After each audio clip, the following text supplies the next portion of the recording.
ശ്രീകുമാരനും 1000 നന്ദി പറഞ്ഞുകൊണ്ട് ഞാൻ എൻ്റെ സാക്ഷ്യങ്ങൾ പറയുന്നു. എൻ്റെ പേര് യമന ശ്രീകുമാർ. ഞാനൊരു പ്രൈവറ്റ് ഫേമിലെ ടീച്ചറായിട്ടൊക്കെയാണ് വർക്ക് ചെയ്തിരുന്നത്. അപ്പോൾ എൻ്റെ ഒരു ഫ്രണ്ട് ടീച്ചറാണ് എന്നെ ആദ്യമായിട്ട് 2023 ജൂൺ 29 ആ ടീച്ചർ പറഞ്ഞു, യമനെ ഞാനിങ്ങനെ കൃപാസനത്തിൽ പോകുന്നുണ്ട്, വരുന്നുണ്ടോ? മാതാവാണ്, ഭയങ്കര ശക്തിയാണ്, അപ്പോൾ നമുക്കൊന്ന് പോകാമെന്ന് പറഞ്ഞു. ഞാൻ യേശുവിനെ എനിക്ക് ഭയങ്കര വിശ്വാസമാണ്. ഞാൻ ഹിന്ദു ആണെങ്കിൽ യേശുവിനെ എനിക്ക് ഭയങ്കര വിശ്വാസമാണ്. പക്ഷേ മാതാവിനെ അങ്ങനെ ഞാൻ പ്രാർത്ഥിച്ചിട്ടൊന്നുമില്ല. പള്ളികളിൽ നിന്ന് ഒക്കെ പോകുമ്പോൾ കാണുമ്പോൾ ഒന്ന് പ്രാർത്ഥിക്കുമെന്നല്ലാതെ മാതാവിനെ അങ്ങനെ ഞാൻ പ്രാർത്ഥിച്ചിട്ടില്ല. യേശുവിനെ ഞാൻ പ്രാർത്ഥിച്ചിട്ടുണ്ടെങ്കിലും മാതാവിനെ ഞാൻ അങ്ങനെ ശക്തമായിട്ട് പ്രാർത്ഥിച്ചിട്ടില്ല.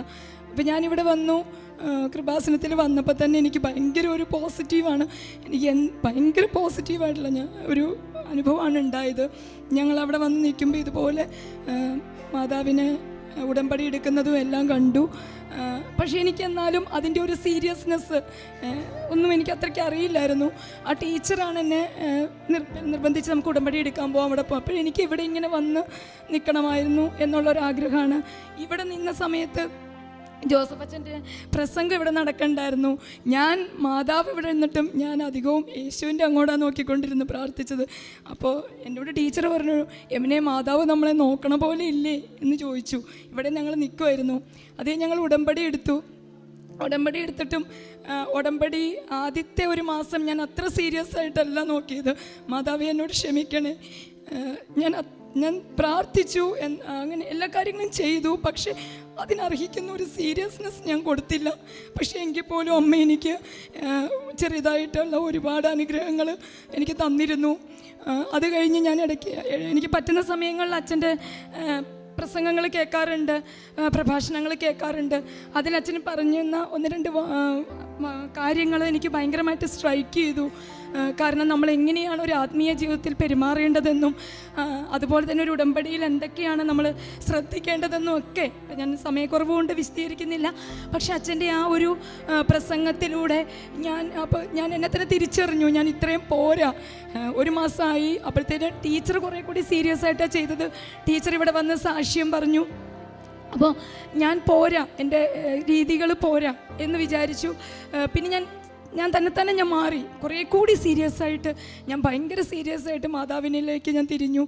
മാതാവിൻ്റെ പ്രാർത്ഥനകളായാലും പേപ്പറുകൾ, അതായത് ഇവിടുത്തെ പത്രങ്ങൾ കൊണ്ട് കൊടുക്കണതായാലും എല്ലാ കാര്യങ്ങളും ഞാൻ വളരെ സന്തോഷത്തോടു കൂടി ചെയ്തു, സീരിയസ് ആയിട്ട് ചെയ്തു. എനിക്കത് ചെയ്തില്ലെങ്കിൽ ഭയങ്കര ഒരു ടെൻഷനാണ്. അയ്യോ ഞാനത് ചെയ്തിട്ടില്ലല്ലോ, അതാണോ അങ്ങനെ. അപ്പോൾ ഞാൻ എന്തിനു വേണ്ടിയാണ് ഉടമ്പടിയിൽ വെച്ചിരുന്നത് എന്ന് ചോദിച്ചാൽ എൻ്റെ ഹസ്ബൻഡിൻ്റെ ജോലിയുമായിട്ട് ബന്ധപ്പെട്ടായിരുന്നു. സാമ്പത്തികമായിട്ട് ഭയങ്കര ബുദ്ധിമുട്ട്, കൊറോണയ്ക്ക് ശേഷം സാമ്പത്തികമായിട്ട് ഭയങ്കര ബുദ്ധിമുട്ടുള്ള അവസരത്തിൽ എൻ്റെ ഹസ്ബൻഡിന് ദൈവഭാഗ്യം കൊണ്ടൊരു ടെസ്റ്റ് പാസ്സാവാൻ പറ്റി. ഹംഗറിയിലേക്ക് ഒരു ഡ്രൈവറുടെ ടെസ്റ്റ് നേരിട്ട് അവർ വന്ന ക്ലയൻ്റായിട്ട് ചെയ്തതാണ്. അതിൽ പാസ്സായി. ആ ഒരു സമയത്ത് ടെസ്റ്റ് പാസ്സായി എന്ന് പറഞ്ഞ് വീട്ടിൽ വന്ന സമയത്ത് അടുത്ത് തന്നെയാണ് ഞാനിവിടേക്ക് എന്നെ അമ്മ മാതാവ് ഇവിടെ എത്തിച്ചത്. അതിനുശേഷം ഞാൻ ഉടമ്പടിയിൽ ആദ്യം വെച്ചത് അതായിരുന്നു. എൻ്റെ ഹസ്ബൻഡിന് എത്ര എളുപ്പത്തിൽ പോയി ഞങ്ങളുടെ സാമ്പത്തിക ബുദ്ധിമുട്ട് മാറാനും കടബാധ്യതകളൊക്കെ തീരാനും ഒക്കെ സാധിക്കണേ എന്നൊക്കെയായിരുന്നു വെച്ചത്. അതുപോലെ തന്നെ ഞാൻ അതിലെൻ്റെ ബ്രദറിന് വേണ്ടി വെച്ചിരുന്നു, എൻ്റെ ഹസ്ബൻഡ് പെങ്ങൾക്ക് വേണ്ടി വെച്ചിരുന്നു. അങ്ങനെ ആദ്യത്തെ ഉടമ്പടിയിൽ ഞാൻ അവർക്കൊക്കെ വേണ്ടി വെച്ചിരുന്നു. അതിൽ എൻ്റെ ഹസ്ബൻഡിന് ഞാൻ സീരിയസ് ആയതിനു ശേഷം ഈ പറഞ്ഞ പോലെ തന്നെ VFSCക്ക് അങ്ങനെയൊക്കെയുള്ള എന്തൊക്കെയോ അതിൻ്റെ കാര്യങ്ങളുണ്ടല്ലോ, പുറത്തേക്ക് പോകണതിൻ്റെ, അതിനൊക്കെ വിളിച്ചു. അപ്പോൾ എൻ്റെ ഉടമ്പടി കാശ് രൂപം അന്ന് ഞാൻ ഇവിടുന്ന് പോയി ചേട്ടന് ആദ്യമായിട്ട് അതിൻ്റെ പേപ്പർ വർക്കുകൾക്ക് പോകുമ്പോൾ ഞാൻ എൻ്റെ ഹസ്ബൻഡിൻ്റെ ആ ഒരു ഫയലിലേക്ക് ഇട്ടു. അപ്പം ഞാൻ അമ്മോട് പറഞ്ഞു, അമ്മേ എൻ്റെ ഹസ്ബൻഡിന് എല്ലാ കാര്യങ്ങളിലും ഒരു തടസ്സവും ഇല്ലാതെ ഈ കാര്യങ്ങളൊക്കെ നടത്തി തരണേ എന്ന് പറഞ്ഞ് കാശ് രൂപം ആ ഫയലിൽ തന്നെ കിടക്കുമായിരുന്നു. എൻ്റെ ഹസ്ബൻഡ് ഒരു നിരീശ്വരവാദിയൊന്നുമല്ല, പക്ഷേ എങ്കിലും അങ്ങനെ അമിതമായിട്ട് ഇങ്ങനെ പ്രാർത്ഥിക്കുക അങ്ങനെയുള്ള കാര്യങ്ങളിലൊക്കെ അദ്ദേഹം കുറച്ച് പുറകോട്ടാണ്. അപ്പോൾ നമ്മൾ ഒരുപാടൊക്കെ പ്രാർത്ഥിക്കും, എന്തെങ്കിലുമൊക്കെ ഇങ്ങനെ പറയുമ്പോൾ ചിലപ്പോൾ എന്തെങ്കിലും പറയും, അപ്പോൾ എനിക്കതൊരു വിഷമാവും. അതുകൊണ്ട് ഞാൻ ഒരു കാര്യങ്ങളും അങ്ങനെ പറയാറില്ല. അപ്പോൾ എൻ്റെ മോള് പോകാൻ നേരത്തെ ഇത് കണ്ടപ്പോൾ പറഞ്ഞു, അച്ഛാ അത് അവിടെ കിടന്നോട്ടെ, അത് ഞാനിട്ടേക്കണം. അപ്പോൾ എൻ്റെ മോളുടെ പേപ്പേഴ്സും അതിലുണ്ടായിരുന്നു. ഞാനിട്ടേക്കണത് അച്ഛാ, കുഴപ്പമില്ല, അത് അവിടെ കിടന്നോട്ടെ എന്ന് പറഞ്ഞു. പിന്നെ ചേട്ടനൊന്നും എതിരൊന്നും പറഞ്ഞില്ല. അതങ്ങനെ എൻ്റെ മാതാവ് എല്ലാ കാര്യങ്ങളിലും ആ പേപ്പർ വർക്കുകളിലൊക്കെ എൻ്റെ മാതാവ് ആ ഫയലിൽ അങ്ങനെ സഹായിച്ച് അനുഗ്രഹിച്ച് ആ പേപ്പർ വർക്കുകൾ നടന്നു. അത് കഴിഞ്ഞ് ഒരു ഓഗസ്റ്റ് ആയപ്പോഴാണ് ഞാൻ പറഞ്ഞു, ഒരു മാസം കഴിഞ്ഞാണ് ഞാൻ സീരിയസ് ആയത്. അപ്പോൾ തന്നെ ഈ കാര്യങ്ങൾ നടന്നു.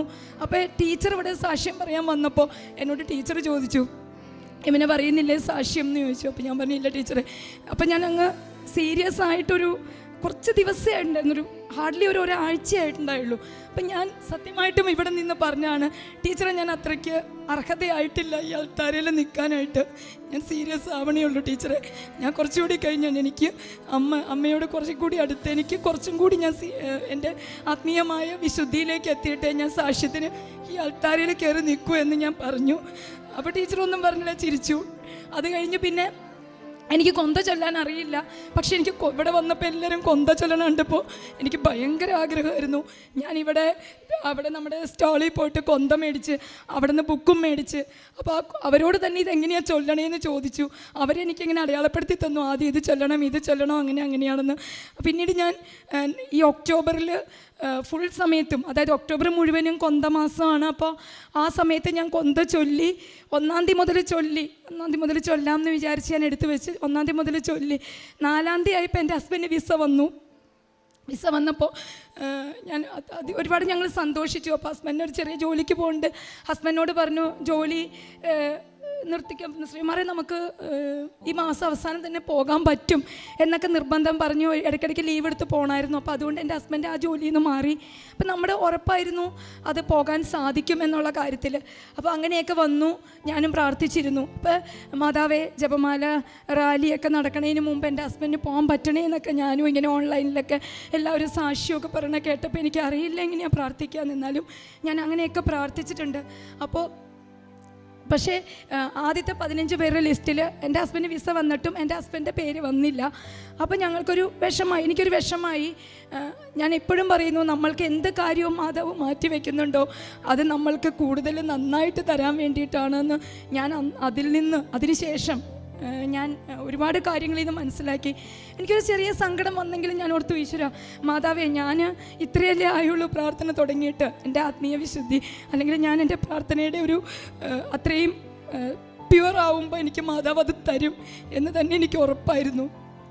അത് കഴിഞ്ഞ് ആ സമയങ്ങളിലാണ് പലർക്കും ഈ ഇവിടുന്ന് പോണ ഇൻ്റർനാഷണൽ ലൈസൻസിന് എന്തൊക്കെയോ ഇവിടുത്തെ ലൈസൻസ് അവിടെ അംഗീകരിക്കുന്നില്ല. അവിടെ ചെല്ലുമ്പോൾ വേറൊരു ടെസ്റ്റ് കൂടി വീണ്ടും ചെയ്യേണ്ടി വരും. ആ ടെസ്റ്റ് ഭയങ്കര കട്ടിയാണ്. അപ്പോൾ നേരത്തെ പോയവരിങ്ങനെയൊക്കെ ഇവരോട് വിളിച്ച് പറഞ്ഞു. അപ്പോൾ അങ്ങനെയൊക്കെ ആയിക്കഴിഞ്ഞപ്പോൾ ഇവരെല്ലാവരും കൂടി ഈ ഇൻ്റർനാഷണൽ ലൈസൻസ് അവിടുത്തെ ഫോർമാറ്റ് അവർ പറയുന്ന ഒരു ഫോർമാറ്റിലേക്ക് ആക്കാനായിട്ട് ഇവിടെ ഗവൺമെൻറ്റിനും ഒക്കെ വേണ്ടി എന്തൊക്കെയോ കൊടുക്കുകയോ അങ്ങനെയൊക്കെ ചെയ്തു.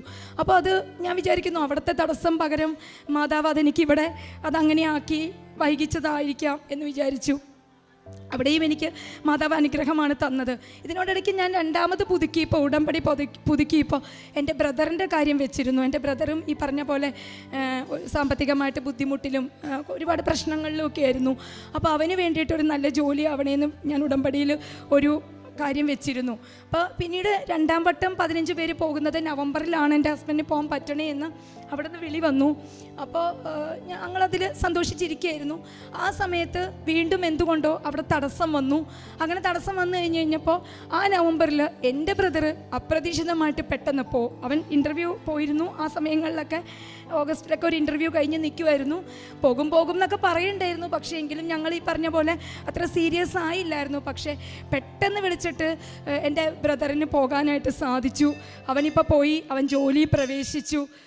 മാതാവ് അവിടെ ആ ഒരു എൻ്റെ ആവശ്യം സാധിച്ചു തന്നു. അപ്പോൾ നവംബറിൽ എനിക്ക് ആ ഒരു ആഗ്രഹം സാധിച്ചു. പിന്നീട് ഞങ്ങൾ ഇതുപോലെ തന്നെ ഞാൻ ആ സമയത്ത് എനിക്ക് നടന്നില്ല എങ്കിൽ പോലും ഞാൻ വിചാരിച്ചു മാതാവ് എനിക്ക് എന്തെങ്കിലും ബെസ്റ്റ് അല്ലെങ്കിൽ ബെറ്റർ തരാൻ വേണ്ടി തന്നെയാണ് മാതാവ് ഇങ്ങനെ ഇത് നീക്കുന്നതെന്ന് വിചാരിച്ചു. ഉള്ളിലൂടെ എൻ്റെ എന്താ പറയുക ആത്മീയ ജീവിതം കുറേ കൂടി ഉയർന്ന തലത്തിലേക്ക് മാറി. അതുപോലെ കുറേ കൂടി ഞാൻ പ്യുവറായിട്ട് ഒത്തിരിയും പ്യുവറായിട്ട് തന്നെ ഞാൻ മാതാവിനെ പ്രാർത്ഥിക്കാനൊക്കെ ഞാൻ ശ്രമിക്കുന്നുണ്ടായിരുന്നു. അതുപോലെ ഡിസംബറൊക്കെ ആയി. ആ സമയത്ത് ഞങ്ങൾ വന്ന് വീണ്ടും പുതുക്കി, ഞാനും ടീച്ചറും കൂടി വന്ന് പുതുക്കി പോയപ്പോൾ എൻ്റെ അനിയൻ്റെ ആഗ്രഹം, അപ്പോൾ ഉടമ്പടി ആവശ്യം അവിടെ കഴിഞ്ഞതുകൊണ്ട് ഞാൻ എൻ്റെ മകൾക്ക് വേണ്ടിയാണ് വെച്ചത്. കാരണം അവൾ കുറച്ച് വിഷമമൊക്കെ ആയിരുന്നു, അവൾക്കൊരു നല്ല ജോലിയിലേക്ക് എത്തണം അങ്ങനെയൊക്കെ വിചാരിച്ചിട്ട് കുറച്ച് സങ്കടം ഉണ്ടായിരുന്നു.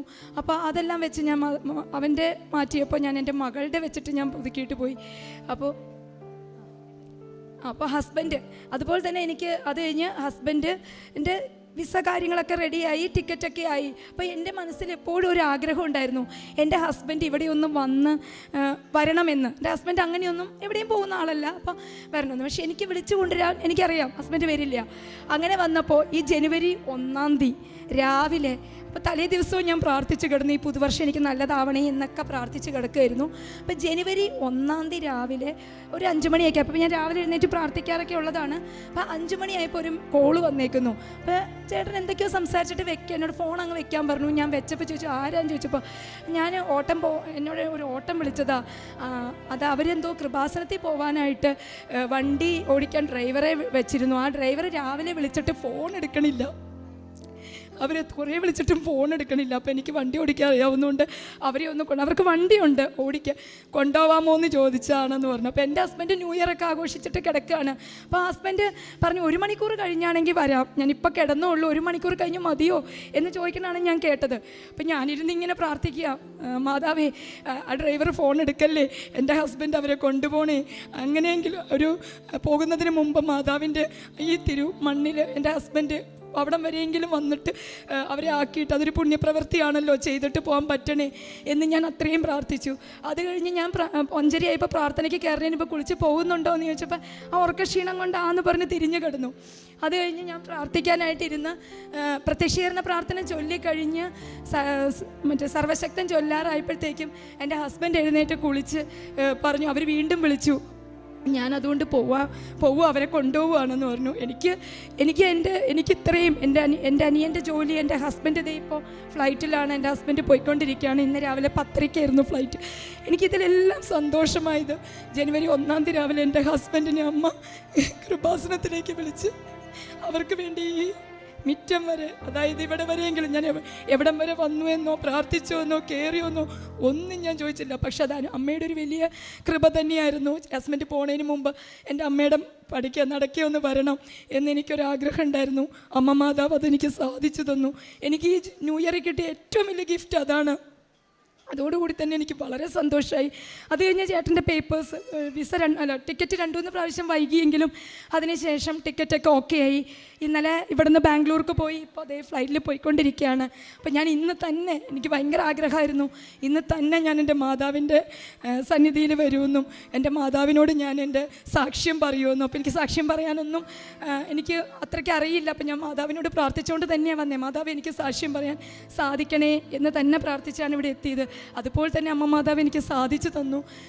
പിന്നീട് എനിക്ക് ഒരുപാട് അനുഗ്രഹം. എൻ്റെ കുഞ്ഞിന് ഈ അടുത്തിടയ്ക്ക്, ഞാനിപ്പം ഡിസംബറിലാണ് പുതുക്കിയപ്പോഴാണ് കുഞ്ഞിൻ്റെ കാര്യം വെച്ചത്. പക്ഷേ എൻ്റെ കൊച്ചിന് ഇതുപോലെ തന്നെ ഒമാനിലേക്ക് ഒരു ഹോസ്പിറ്റലിലേക്ക് അവർക്ക് ജോലിക്കായിട്ട്, അപ്പോൾ അവൾ നേരത്തെ ഹോസ്പിറ്റലിൽ ഫ്രണ്ട് ഓഫീസായിട്ട് ചെയ്തിരുന്നതാണ്. അപ്പോൾ അതിൻ്റെയൊക്കെ ഒരു ഇതിൽ ജോലിക്കായിട്ട് ഇൻ്റർവ്യൂവിന് പോയി. അവിടെ ക്ലയൻറ്റ് ഇൻ്റർവ്യൂ ആയിരുന്നു. അപ്പോൾ ഇൻ്റർവ്യൂ ഉണ്ടെന്ന് പറഞ്ഞപ്പോൾ അവൾ പറഞ്ഞു, അമ്മേ ഇംഗ്ലീഷിലൊക്കെ ആയിരിക്കും, ക്ലയൻറ്റ് ഇൻ്റർവ്യൂ ആണ്, ഫ്രണ്ട് ഓഫീസിനും കൂടിയാണ്, അപ്പോൾ അവർക്ക് അവിടെ ഇംഗ്ലീഷൊക്കെയാണ് അവർ ചോദിക്കുക, എനിക്ക് അത്രയും ഫ്ലുവൻ്റായിട്ട് ടെൻഷൻ കയറിയാൽ വരില്ല, അങ്ങനെയൊക്കെ പറഞ്ഞാൽ പോയത്. അപ്പോൾ ഞാൻ പറഞ്ഞു, ഇല്ല മോളെ, അവരങ്ങനെ പ്രാർത്ഥിക്കാറൊന്നുമില്ല വീട്ടിൽ ആരും അധികം. അപ്പോൾ ഞാൻ ഇല്ല മോളെ, തലേ ദിവസം ഞാൻ പറഞ്ഞു, മോളെ മാതാവിനോട് പ്രാർത്ഥിച്ചു, മാതാവ് വിചാരിച്ചാൽ അതെല്ലാം സാധിച്ചു തരും, മാതാവ് മോക്ക് വേണ്ടി പറഞ്ഞോളും, മോൾ അവിടെ പോയി നിന്നാൽ മതി എന്നെല്ലാം പറഞ്ഞ് അവൾ മുട്ടുകുത്തി നിന്ന് അവളും എൻ്റെ കൂടെ പ്രാർത്ഥിച്ചു. അത് കഴിഞ്ഞ് പിറ്റേ ദിവസം രാവിലെ ഞാൻ പ്രത്യക്ഷീകരണ പ്രാർത്ഥന ചൊല്ലിയപ്പോൾ അവൾ കുളി കഴിഞ്ഞ് വന്ന് നിൽക്കുമായിരുന്നു. അവളും അവിടെ നിന്ന് പ്രാർത്ഥിച്ചു. അത് കഴിഞ്ഞപ്പോൾ ഞാൻ വേഗം ഈ അവളുടെ തൊണ്ടയിൽ ഈ നമ്മുടെ തൈലം, ഇവിടുത്തെ വിശ്വാസ തൈലം, അത് ഞാൻ പരട്ടിയിട്ട് പറഞ്ഞു, മാതാവേ എൻ്റെ കുഞ്ഞിന് ടെൻഷനാണ്, അല്ലെങ്കിൽ എൻ്റെ കുഞ്ഞിന് അത്രയ്ക്കൊന്നും ഫ്ലുവൻ്റായിട്ടൊന്നും ഇംഗ്ലീഷ് പറയാൻ പറ്റില്ല, മാതാവ് തന്നെ പറയണം, മാതാവിൻ്റെ അനുഗ്രഹം വേണം, മാതാവ് അവൾക്ക് വേണ്ടി സംസാരിക്കണം എന്ന് പറഞ്ഞു കഴിഞ്ഞ് ഞങ്ങൾ അങ്ങനെ പോയി. ഈ കഴിഞ്ഞ ആഴ്ചയാണ് അവിടെ പോയി കഴിഞ്ഞ് കഴിഞ്ഞപ്പോൾ സമയത്തിന് ചെന്നു. അവിടെ ക്ലയൻറ്റ് ഇൻ്റർവ്യൂ, ദൈവത്തിൻ്റെ അനുഗ്രഹം കൊണ്ട് അല്ലെങ്കിൽ മാതാവിൻ്റെ അനുഗ്രഹം കൊണ്ട് അവിടെ ക്ലയൻ്റായിട്ട് വന്നത് അവിടുത്തെ മെയിൻ ആളല്ല, ഒരു മലയാളി ആണ്. പക്ഷേ എങ്കിലും അയാൾ ഇംഗ്ലീഷിലൊക്കെയാണ് കാര്യങ്ങൾ ചോദിച്ചത്.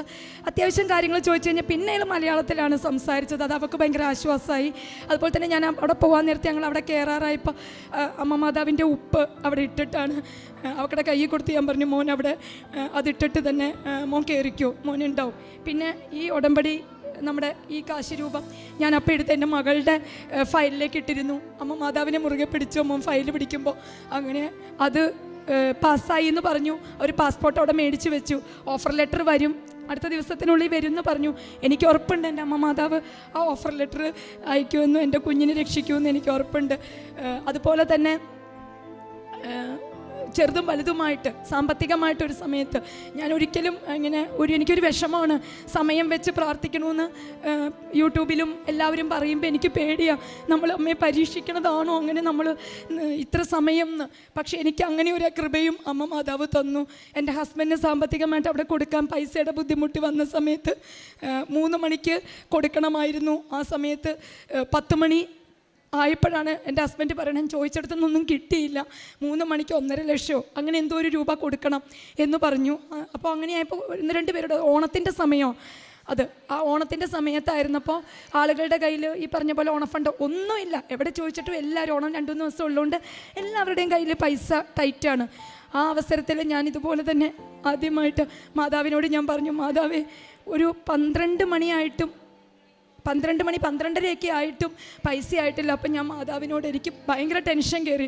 ഞാൻ മാതാവിനോട് പ്രാർത്ഥിച്ച്, ഇവിടുത്തെ സമയത്തിൻ്റെ മാതാവിനോട് പ്രാർത്ഥിച്ചു, മാതാവേ അമ്മ സമയത്തിൻ്റെ അമ്മയല്ലേ, എൻ്റെ 3 മണിക്ക് എൻ്റെ ഹസ്ബൻഡിൻ്റെ വാക്ക് സത്യമാക്കി കൊടുക്കണമേ, പൈസ കൊടുക്കാനായിട്ട് എവിടെ നിന്നായാലും അമ്മ മാതാവ് അത് അനുവദിച്ച് തരണമേ. 1-2 പേരോട് ചോദിച്ചു, അവരൊക്കെ ഇങ്ങനെ തരാം, ആരും ഒരു തന്നില്ല. അപ്പോൾ 12-1 മണിയായി.